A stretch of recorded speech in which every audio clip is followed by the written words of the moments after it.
sitting here today with Joanne Stoltz, and she is the pioneer of pickleball in Nicaragua. So, Joanne, what inspired you to bring pickleball to Nicaragua? Well, I was looking for a business idea, and someone put in my head that that San Juan del Sur needed a tennis court. So I was looking around for a place to put a tennis court because I did agree that we needed some other types of sports here. And in my investigation, both online about tennis and about the property that was available to buy, I realized I couldn't buy enough land to have a tennis court. And I also noticed that pickleball during COVID, it was skyrocketing and tennis was on the decline. And I actually found a couple of little pieces of property that was perfect for pickleball. So that's how pickleball came to be. What do you think has made your court so successful? Well, first of all, before I opened this pickleball court, I had never played pickleball in my entire life.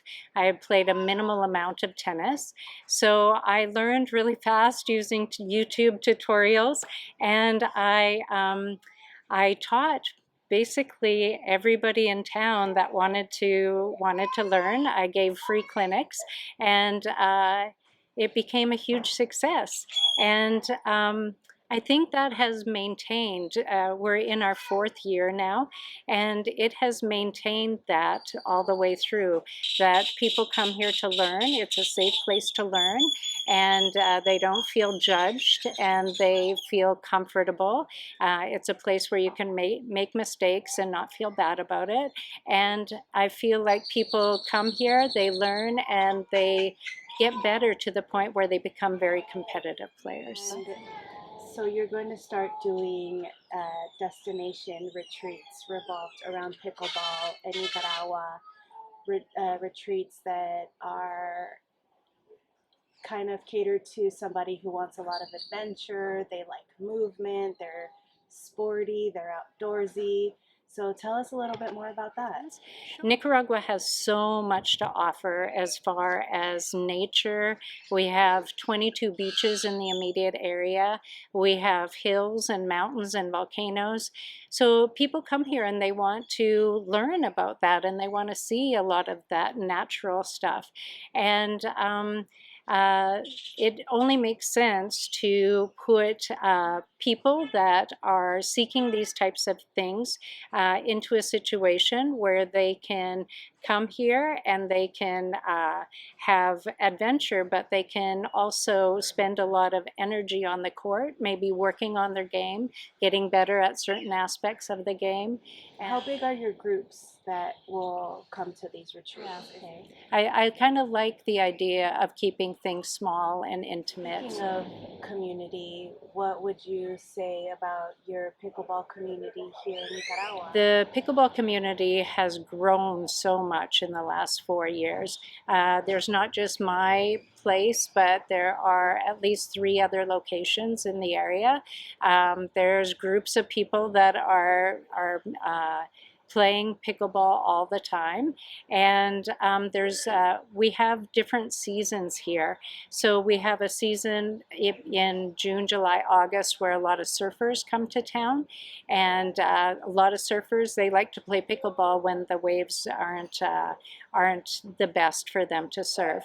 When we come into November through March, we have a lot of snowbirds from Europe and North America that come here, and they kind of use this as their second home, and they use pickleball as a place to connect with other people. And it seems like this is a place where a lot of friendships and connections happen. So we have people that live here year round that are playing, but we also have people that come and go that are playing.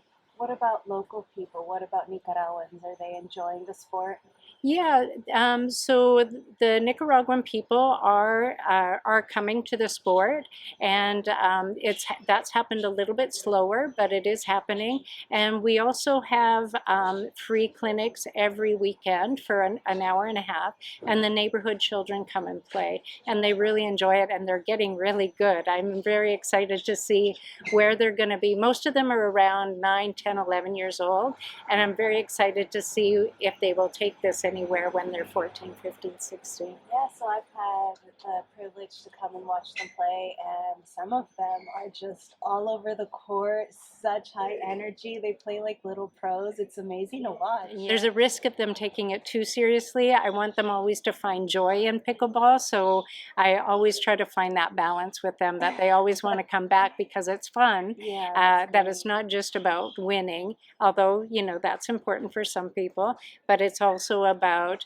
exercise, community, about laughter, and about coming together. and honesty too, right? Because you're giving Absolutely. these little kids a lot of power. What is the best way to get to San Juan del Sur to come to a pickleball retreat?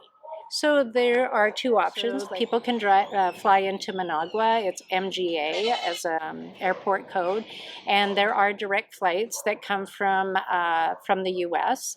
There's also Liberia with the port code LIR, and people can fly into there and cross the border. I think there are more direct flights from Canada to Liberia, and there's more direct flights from the U.S. to Managua.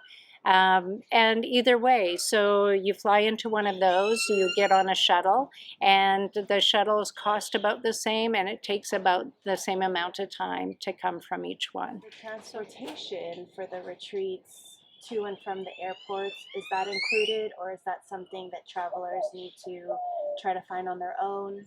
So, great question. They are responsible to get their own flight and their transportation to the retreat. However, we can help them source transportation from the airport to the retreat.